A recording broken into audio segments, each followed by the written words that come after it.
तो इस छोटे से वीडियो में ना सिर्फ हम देखेंगे कि अकाउंटिंग क्या होता है, साथ ही साथ आपको ये भी समझ में आ जाएगा कि जर्नल और लेजर के बीच में क्या डिफरेंस है। काफी सारे लोगों को ना ये कंफ्यूजन होता है कि जर्नल और लेजर में क्या डिफरेंस होता है। तो देखिए, अकाउंटिंग के डेफिनेशन को कभी आपने गूगल सर्च किया ना, तो आपको मोस्टली डेफिनेशन कुछ इस तरीके से मिलेगी।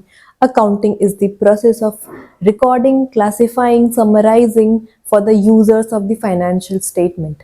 ये काफी बुकिश है और मैं ये यकीन के साथ कह सकती हूँ कि किसी ने अगर ये डेफिनेशन पढ़ी तो वो आज तो याद रख पाएगा लेकिन कल सुबह होते ही भूल जाएगा।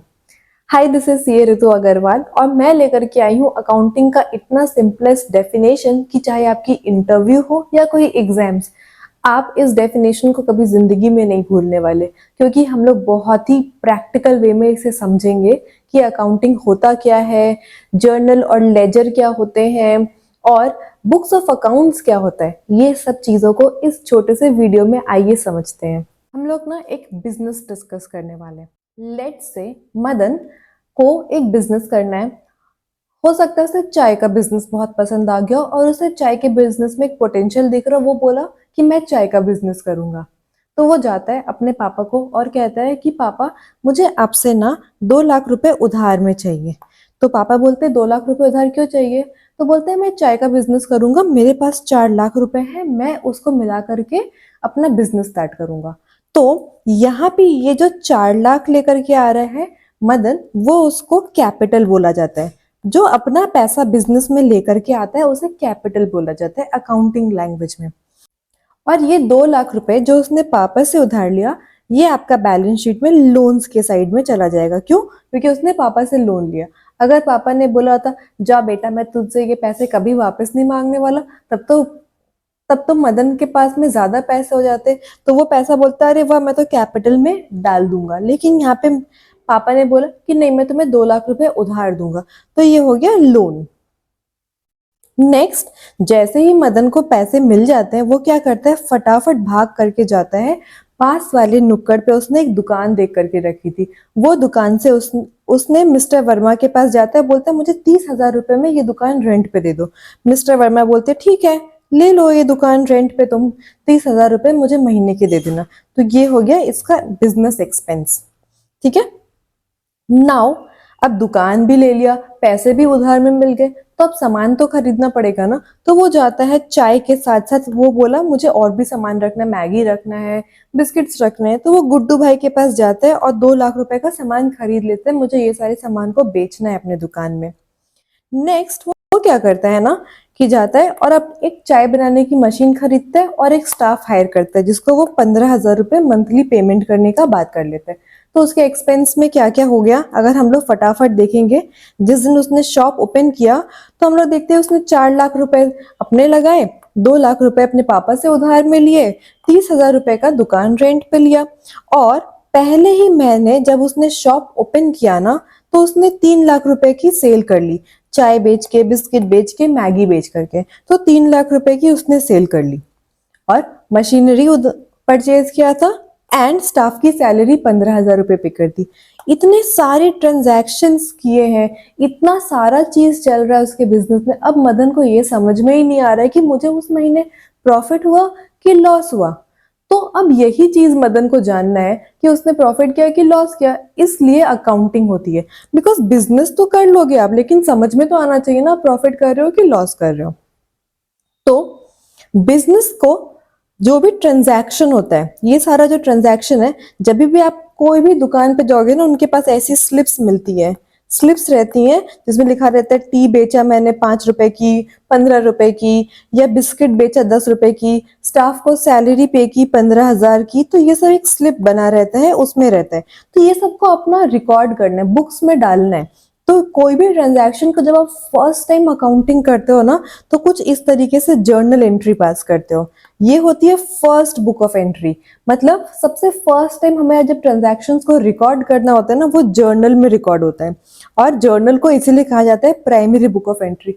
कोई भी ट्रांजैक्शन जब फर्स्ट टाइम रिकॉर्ड किया जाएगा तो वो जर्नल में होगा, that is why journal entries are called as primary book of entry. And journal कुछ इस तरीके से बनाए जाएंगे, जैसे परचेज अकाउंट, डेबिट क्रेडिट या जर्नल एंट्री क्या होती है ये हमारा डिस्कशन है ही नहीं। अब बिल्कुल भी इस चीज पे जोर मत डाले कि डेबिट क्रेडिट क्या होता है या जर्नल क्या होता है। आज हम लोग बस एक फर्स्ट स्टेप सीख रहे हैं अकाउंटिंग का कि जब भी कोई ट्रांजैक्शन होती है तो उसे जर्नल में डाला जाता है as a first book of entry. तो ये हमारा जर्नल कुछ इस तरीके से प्रिपेयर होता है। नाउ अब जैसे ही आप जर्नल बना लोगे तो देखोगे आपने purchase account to cash account किया, तो ये बहुत सारा ऐसा जब जर्नल बनाओगे तो आपको फिर भी समझ में नहीं आएगा कि आपने पूरे साल में कितना परचेज किया, बिकॉज 50 परचेज अकाउंट की एंट्रीज पास करोगे, आप 50 कैश अकाउंट की जनरल एंट्रीज पास करोगे। तो नेक्स्ट जो हम लोग बनाते हैं वो लेजर होता है। सो फॉर एग्जाम्पल आपने एंट्री पास की कैश टू सेल्स, तो ये कैश अकाउंट का अलग लेजर खुलेगा, सेल्स अकाउंट का अलग लेजर खुलेगा। बस इसीलिए लेजर को बोला जाता है सेकेंडरी बुक ऑफ एंट्री, और हमेशा जर्नल बनाने के बाद में लेजर बनाया जाता है। Okay, so that is why second thing जो हम लोग करते हैं क्लासीफाई करते हैं। क्लासीफाई क्या करते हैं, कैश अकाउंट बनाना है, सेल्स अकाउंट बनाना है। सो फर्स्ट हम लोग क्या कर रहे हैं, रिकॉर्ड कर रहे हैं ट्रांजैक्शन को कुछ इस तरीके से रिकॉर्ड कर रहे हैं जनरल बना करके। फिर उसके बाद हम लोग क्लासीफाई कर रहे हैं जर्नल एंट्रीज को लेजर बना करके, टी शेप की लेजर बनाते हैं और उसमें क्लासीफाई करते हैं, मतलब जर्नल्स को क्लासीफाई करते हैं अलग अलग टी शेप के अकाउंट्स बना करके।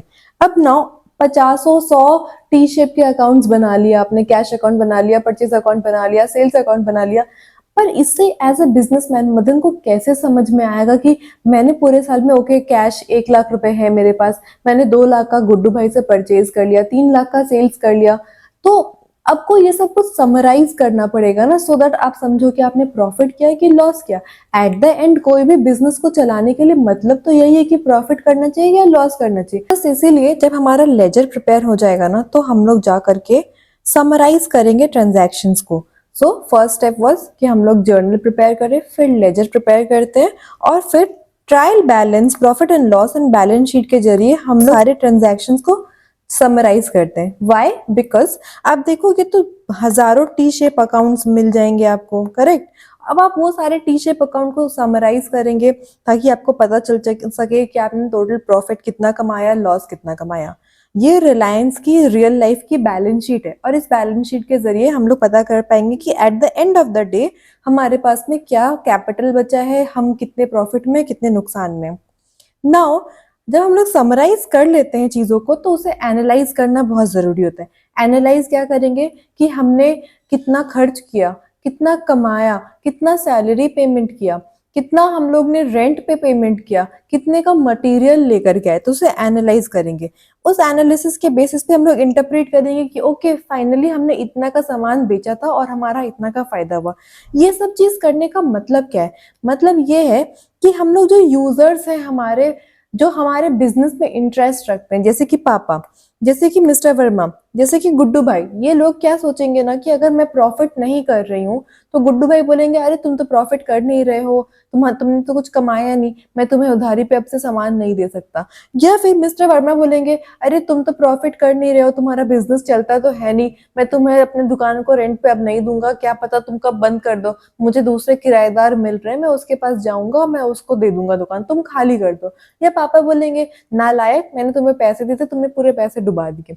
तो ये सारी चीजों की वजह से हम लोग को कम्युनिकेट करना पड़ता है इन लोगों को कि देखो पापा, देखो गुड्डू भाई, देखो मिस्टर वर्मा, हम लोग लॉस में नहीं है, हम लोग कुछ कमा रहे हैं, हम लोग 2 लाख रुपए इस साल कमाए हैं, तो हम लोग, हमारा बिजनेस अभी चलता रहेगा, हम अपने बिजनेस को बंद नहीं करने वाले हैं। तो इस यही होता है कि फर्स्ट स्टेप होता है हमारा रिकॉर्ड करते हैं हम लोग ट्रांजैक्शंस को। सेकंड स्टेप क्या होता है हमारा, क्लासिफाई करते हैं। कैसे क्लासिफाई करते हैं, लेजर बना करके, देन समराइज करते हैं, और फिर फाइनली एनालाइज करते हैं, इंटरप्रेट करते हैं और कम्युनिकेट करते हैं हमारे बुक्स में, जिसको जिसको इंटरेस्ट होता है उन लोगों को कम्युनिकेट कर देते हैं।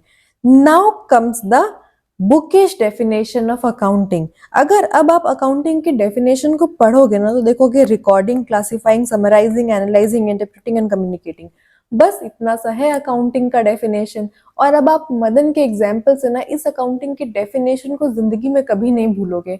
आप इसको अपने इंटरव्यू में या फिर चाहे तो आप किसी एग्जाम्स के लिए जा रहे हैं उसमें भी अगर आप ये एग्जाम्पल को कोट करके समझाते हैं ना सामने वाले को, वो बहुत इम्प्रेस हो जाएगा और आपको फुल में से फुल मार्क्स देगा।